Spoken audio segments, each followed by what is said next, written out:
is the Extra Point Podcast from Arizona's family. Well, I guess you could maybe call it a slow time in the Valley of the Sun. Maybe because, the Cardinals had a bye and things are kind of winding down there, but there's never a dull moment. Arizona State has a new football coach. The Arizona High School Football Championships this weekend on Arizona's family. Let's talk to one of the most dialed-in guys in the Valley now, Just Chili, who actually broke the Arizona State coaching news first about Kenny Dillingham coming to Arizona State. Thought that was cool. We had that report on the Extra Point. Just kind of as you let this settle in, that Kenny Dillingham's the new coach there, what do you think this means to Arizona State and the Valley? Man, for the Valley, this is huge. Everybody always talking about Valley kids aren't recruited enough, aren't supported enough by the leader at Arizona State, and that's all going to change now. Kenny Dillingham is a spearhead this movement, and he's going to really, I think, do exactly what he said in activating the Valley. I think everybody's charged up about this and fired up, and we should, because contrary to whatever belief is out there, the head man at Arizona State really is the most powerful person in football in the state of Arizona. Yeah, interesting. Very well said. And as you started to catch wind of this, I think it was before Thanksgiving you had the report. We'd heard the rumblings. I'm sitting there trying to find old friends on Facebook at Chaparral High, and that's where you kind of started, right? Like you and Kenny Dillingham came up together, right? Yeah, kind of. Look, Coach Regal, he kind of saved my life when he brought me into DJing high school football games from the sidelines. I was just a young up-and-coming mouthpiece on a radio station doing the morning show, and Coach Regal said, hey, look, you know what? I want to build this culture over here. Will you come and DJ the sidelines at my high school football games? And I said, sure, why not? And he brought me into it, and ever since then, I really started building my passion for, high school sports and trying to give the kids as much exposure and as much opportunity, media opportunity as possible. No, absolutely, and we've seen it just explode here on the scene in Arizona. So first, you said saved your life, so kind of flesh that out a little bit. Charlie Regal's coming back on the staff. Have you told him that? Yeah, no, this is actually the first time I'm ever saying this. So this is this is probably gonna be breaking news when he hears it back, because at the time, I was just doing a lot of stuff with the radio station in Scottsdale, staying out way too late. And since the football games went from 7 to approximately 9:30, it got me out earlier, and then it made me a little bit tired for when I did my thing at night. So, I ended up getting back home at around 2 a.m. after the nightlife was all done, and collect the check and get back home, and I was safe, and grab some food and go to sleep. And Coach Regal really, he doesn't even know, but he just did a lot for me. So I'm super grateful to see him on the staff and getting this opportunity and coming back home. And I think that this is going to be an amazing experience for everybody statewide. Buckle up. This thing's going to be huge. Him, Coach Amy, Coach Dilly, Coach Aguano. Coach Aguano is finally going to have the reins taken off of him so that he can finally get loose out there and about like he's always wanted to do. I can't wait. This is going to be exciting. Throw them forks up. Mark, you know the deal. Hey, and so do you think anybody else from the Arizona high school football coaches ranks might join them?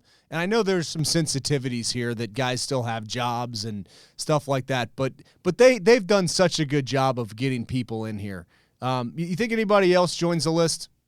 You know what? I mean, it would be foolish if they didn't at least take a shot. While they're at it right now, bringing Regal and Aguano on this and, having this staff the way it's set up.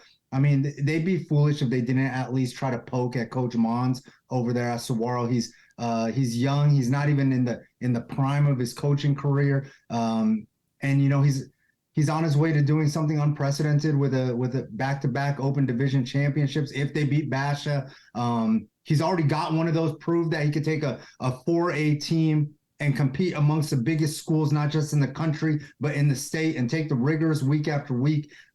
It'd be foolish if they didn't at least try to poke at Mons a little bit and see if they can bring him on staff. Yeah, and he's got his hands full this week. He's got a full-time job, so that's going to be definitely a storyline to watch. But what Saguaro pulled off on Saturday, beating number 1 Liberty. And take me back to, you're a DJ at Chaparral and Charlie Regal brings you in and you start watching Arizona high school football. Where does a moment like that rank for you?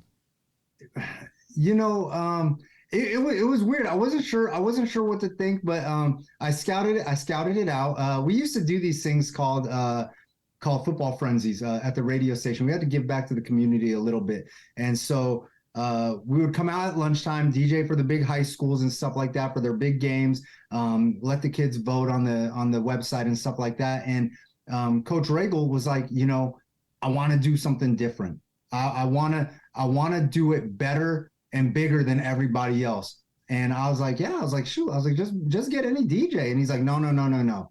I want you out there in front of the bird cage on display, and bring the trucks out and bring all the radio station, whoever you need. We'll take care of it. This will be crazy. And I was like, okay, whatever. And we did it. We did their lunchtime stuff a couple times. They had a ton of talented players like Connor Brewer, Dylan Cousins. It was just a great time, man.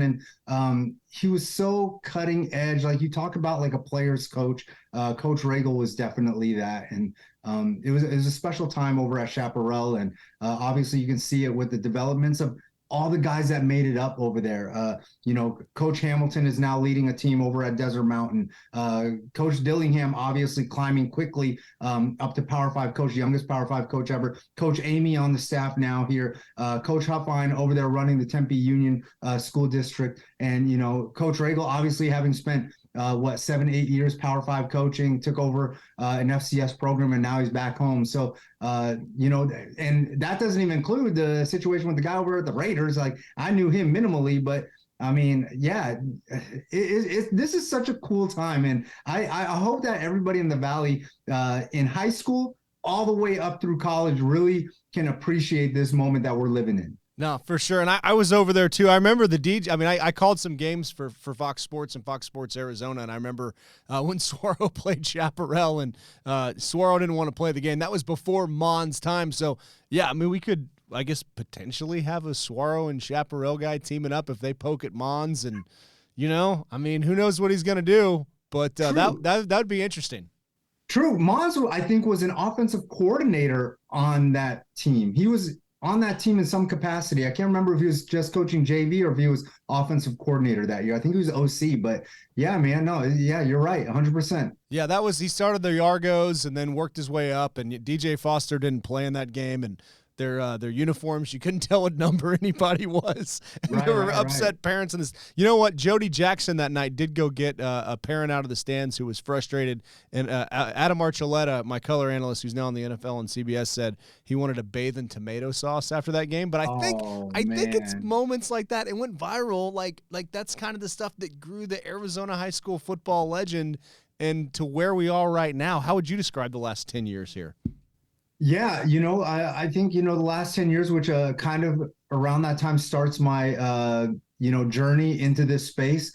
Look, Regal was like the coach, the hot coach at the time. Had a fantastic squad that won 3 in a row. And then Iguano kind of segued into Iguano. And then Mons, it fits in there. So, it's quite a time to have been coaching, to deal with all these high school coaching personalities and stuff like that, and be around all those guys. And for somebody like me just coming up trying to figure things out on social media and transform my radio personality into getting some analyst work done and dealing with all these college coaches, it's pretty surreal. And man, I'm just loving the ride and the opportunities to create a platform for some of these kids to take advantage of. Well, and you were kind of one of those first guys out there with the cell phone, and everybody was trying to figure that out. And I actually have a picture of Brock Purdy after they beat, I think it was Mountain Point over at McClintock, and I'm interviewing him, and he's got like a microphone still on him. And I think you got Brock Purdy as your player of the game at some point, probably about 5 times. What's it been like watching his magical ride here? Man, Brock Purdy's journey has been absolutely amazing. This is a kid that I remember after a game, he was frustrated by the whole recruiting that was going on because a lot of us felt, me, my guy Ralph Amsden, a lot of us felt that Brock Purdy was worthy of a variety of offers, ASU included, and he wasn't getting them. He wasn't getting the looks that he deserved. And I remember talking to him after a game, one time, and I was just like, hey man, you're one of the best quarterbacks that I've seen in the state.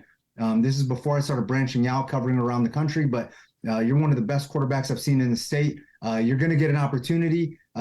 Just be patient. Just keep being patient. And I think he kind of like just took a deep breath in that moment. It was like, hey, maybe this guy Chili is right. Maybe that opportunity is going to come. Like, I'll just work this thing out. And then shortly after that, it was Alabama offered. Arizona State had brought him in. Iowa State offered, and he got one other offer I can't remember. But it was just cool to see him getting those opportunities and watching him grow into them. I thought that maybe he would choose Alabama just because it would kind of be the I told you so. I told you I could make it to the biggest place. He ended up choosing Iowa State, which I think was a better fit for him. And, he killed it over there. He did great. Brock Purdy is always going to do the Brock Purdyest of things, which is thrive when people think that he can't. Can you when imagine? Everybody thinks that he can't, he's going to thrive and be the best. And so now he's got this situation with the 49ers. Hopefully he starts the rest of the way and just increases his stock and, again, just does the Brock Purdyest of things. Can you imagine if he were to bring a team back here to play in the Super Bowl in his home stadium, in the stadium in his hometown, what that would be like? Man, I can't really like cheer for the Niners like that. But I will always cheer for Brock Purdy, and that would be absolutely amazing. That would be such the that would be the next Disney movie. That would be the next Disney movie. We've had Kurt Warner, now we'll have Brock Purdy. Well, and you think about you go back to a guy like that couldn't get a look from ASU, and you kind of scratch your head here, and you look at what's going on in the transfer portal. Does this get fixed by this coaching staff as you see some of the names start to pop up of people who are making their way to Tempe? Yeah, you know what? Recruiting isn't an exact science. It's tough. It's a tough space to navigate, and it's tough. It's a tough thing to explain to everybody. I think that a lot of the kids that were missed on by Arizona State staffs in the past, the Ty Robinsons, the Brock Purdys, kids like that, I don't think that those guys are going to be missed anymore. The guys like the Jake Smiths, the Keely Ringos, the Spencer Rattlers, we will be way early on. And actually, we were kind of early on Spencer Rattler, if I remember correctly, early-ish. But I know that this staff for sure will be early and will hit on at least recruiting and offering kids timely. I would say probably 75 to 80% of them. Did I see a Wildcat today is making his way to Tempe? Is that how crazy this is getting in the portal? Hey, Dorian, look, the transfer portal has changed all the rules that we know as people. It's a new free agency, right? When free agency really started to hit basketball heavy, like you started seeing guys that played for like the Knicks, played for the Celtics, and the rivalries kind of died a little bit, but the rivalries will remain. But yes, Dorian Singer jumped in the portal. I am hoping with everything in my body trying to manifest is that Dorian Singer comes and throws these forks up to finish out his college career. He's an absolutely special player that was missed on by everybody. U of A gave him a PWO opportunity. He took advantage of that, made it, got a scholarship over there, and is fully worthy of getting some of this NIL money and getting a scholarship to his next school, wherever that is. So good luck to him wherever. But I would love to see him in maroon and gold. Can ASU, in your opinion, compete with in-state talent and make a run at being a national contender here? Yeah, 100%. Dillingham has a ton of experience recruiting across the nation. My man's been at Memphis, Auburn, Florida State, and Oregon. Like, he knows what it's like to sit in those rooms with all that five-star talent and try to swing them to the school that he's at. So I think that he'll be okay leading the way in recruiting nationally. And then obviously, like Coach Regal, he's been up and down California, having been at Arizona, and then obviously Berkeley. So he knows what that's like. And Coach Amy has an absolutely infectious personality. I've dealt with a bunch of kids that absolutely love him. He did the big man competition at my 7-on-7 event, Flight Club, a couple years ago, and the kids gravitate to him. They really, really like him. I fully expect that this staff is not only gonna attack the portal, but attack local and try to get some people to flip. And we'll see how that all works out. But yeah, I think that nationally these guys can be players, and I think that locally is where you're really gonna see it. The top 10, 15, 20 kids, whatever is really in that top tier, fully expect Arizona State to go after all of them, but probably obtain, I would say, 40 to 50% of them. Wow. There's that much energy for the program. That's awesome. I think so. I think that this is going to be a special time for Sun Devil fans. And Tristan Monday, the Wisconsin defensive end, it looked like that might be a guy heading this way. Is that? Yeah, that I think that's a done deal. I saw on his Instagram that he already put Sun Devil football on there. So I think that's a done deal, and he's one of the best edge rushers that's been in Arizona, past half decade. So he's absolutely special and will be fun to watch in maroon and gold for sure. Buckle up. Frank Cushfield's about to be serious next year. You think? I mean, I think I love the way that they are just trying to build this thing back with local guys, and you think every local guy has. If you fill the stadium with people they know, that's what's gonna bring it back. That's special. Is that kind of the strategy here? Is to just get the way to get the Valley all in is to actually get the Valley all in the stadium? Yeah, Mark, I think you're right. You know what? You bring some familiar names, some people.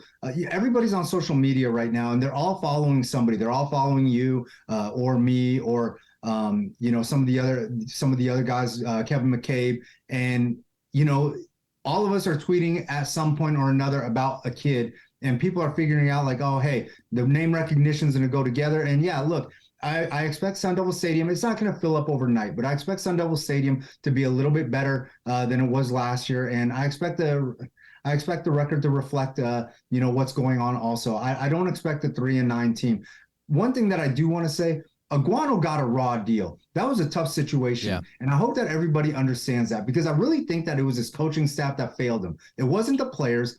It wasn't him. He put in the work, but he had to obtain like play calling duties on offense. And then like all of a sudden the defense wasn't working. Like the ask was way too much for any one single man. Nobody could have done what Aguano did. And what he was able to do in terms of putting the culture in there and building the family atmosphere, I really think that he deserves a lot of credit for that. Right, and I mean, look what he did at Chandler High School. I mean, that was a monumental accomplishment in and of itself. And then you're hearing, oh, if ASU doesn't beat Washington, then the Pac-12 might get a representative in the college football playoff, because what he pulled off, if not, Washington goes to the Pac-12 championship game, right?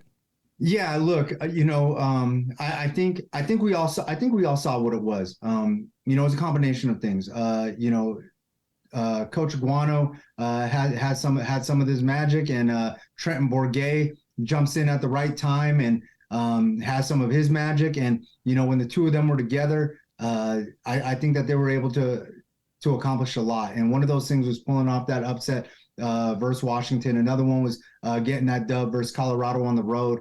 And I think it really showed like where this program could go with a couple Arizona guys in the front seats. So, now we got Dillingham out there in the, as the head coach. I think we got Bourget, entrenched as a starter. He's a returning starter. And then Coach Aguano, I think that he's definitely getting the chance, like I said earlier, to, take over the Valley recruiting, and he's going to make a splash. He's going to get to do all the things that like he was never allowed to. Yeah, and I mean those are all our guys. As you've seen, I remember watching Arizona high school football when I first got here in 2006 and thinking, and I'm from Texas, and I was thinking, man, this isn't quite up to par with that. But you watch it now, and I mean, I've been here for 16 years, and I'm like, this is legit. Like, it's amazing how it's exploded. And I'm going to give you all the credit, because when you started, covering it, that's where the explosion started. You and Ralph. I'm grateful. Ralph pulled me out of radio. Ralph pulled me out of radio and asked me if I wanted to do this thing with him, C-Town Rivals podcast, and cover these 6 Chandler teams, and Chandler's growing. And we did that. And then we did the Arizona varsity thing. He brought me into that with him too, with Rivals. And so, it's been a fun ride. I have no idea where this exactly takes me, but through it, I've been able to build, a lot of good relationships with yourself, with Kevin McCabe, and it's just been so cool. I mean, in the last like 5 years, we've had a National Gatorade Player of the Year, and 10 years ago, like I don't know if we were ready for all that. And, it's just been cool watching all these kids grow up and accomplish great things. Seeing Spencer Rattler, good or bad reviews or whatever, seeing Spencer Rattler with his QB1 show on Netflix. I don't think it did him justice. And I think that the directors kind of did him a little dirty. That's a good kid right there. That's a good kid with a good head on his shoulders. Great job parenting by Mama and Papa Rattler. And yeah, it's just been fun. Bajan with his amazing mustard deal and the Lamborghini deal. Need one of those. Yeah, we do. We do. That's in the next 10 years, I think. I think we gotta get you and Ralph. By the way, I had to text Ralph and say, hey, what is his name? Like, I just know him as Just Chili. I didn't know your first name was Jay. Yeah. So, yeah, man. That's been the biggest mystery, right? As SI kind of put it out there, I guess I get to check that box for being in SI, and I think every kid dreams of one day making it onto ESPN Plays of the Day. I think a lot of us grew up saying like, hey, I wanted to be in Sports Illustrated in some capacity, and my flight club event that I do every summer for the past few years got me in there. So, I want to shout out my man John for putting me in there and making a kid's dream come true, right? So, it's been cool. It's been a fun ride, and yeah, man, I don't know where this ends up taking me, but I do got to get you out to Flight Club next year. Okay. Yes. Let us know. Sure. I need you to cover. I need my man Mark McClune to do some stories, do some green carpet stuff with my guys ALL.net, and I need to make this thing happen. Let's do it. All right. So when is it, and what is your next order of business here after the state championship games? After the state championship game, probably take a little bit of a break. Obviously, we've got the holidays coming up, New Year's, things like that. I'll probably take a little bit of a break, and then I'll hit the ground running, covering 7-on-7 tournaments and whatever else, camps, things like that for rivals. Starting in January, I'm guessing. Super Bowl is going to be here. So Mark, if you need an intern, let me know. I'm down to do any sort of coverage that you might need. Nightlife, lifestyle. I can do it all. You need to talk about the sneaker game that everybody's got on their feet. I'm totally down. I can hook that up. Whatever you got an opening for, I'm applying. Oh, we know it. We know you'd be great at. All right. The bosses will be listening to this, and I will definitely let them know that for sure. What do you think? I guess before you get out of here, let's get a Super Bowl prediction. Will Brock Purdy be here with the Niners, and also some predictions for this weekend for the state championship games in Arizona? Okay, the Super Bowl prediction. First off, I'd like to see one of our Arizona guys come back here with an opportunity, whether it's Brock Purdy as a quarterback or maybe my guy Kerry Taylor as a coach with on the Buccaneers staff. Wow, that'd be great. Yeah, I definitely. So I think with that, look, we got a good shot at having one of those guys here. Maybe Mahomes brings his Mahomies down here and come get some of that work, or maybe Burrow can get things right. Joe Shiesty, I think he'd be good for the press and stuff like that. So, look, I think we have a good chance of getting one of our Arizona guys down here, whether it's Brock Purdy at quarterback would be a great story, or maybe Coach Taylor from the Buccaneers. I think that either one of those would be cool. And I know we got a ton of kids balling out there for some teams, but yeah. I think one of those two would be amazing. All right, let's go Open Division Championship. Do you give predictions? I mean, it's yeah. What do you think's going to happen in that one? This game is going to be a pick'em. Right now, I kind of want to go with Basha because I think Basha has a little bit more depth, but it's so hard to count Saguaro out with what they did. Devin Dampier got that Dampier magic that he did last year, and he's pulling it out again, showcasing what he's capable of. Look, Saguaro's playing the best football right now, just like they were last year at this time.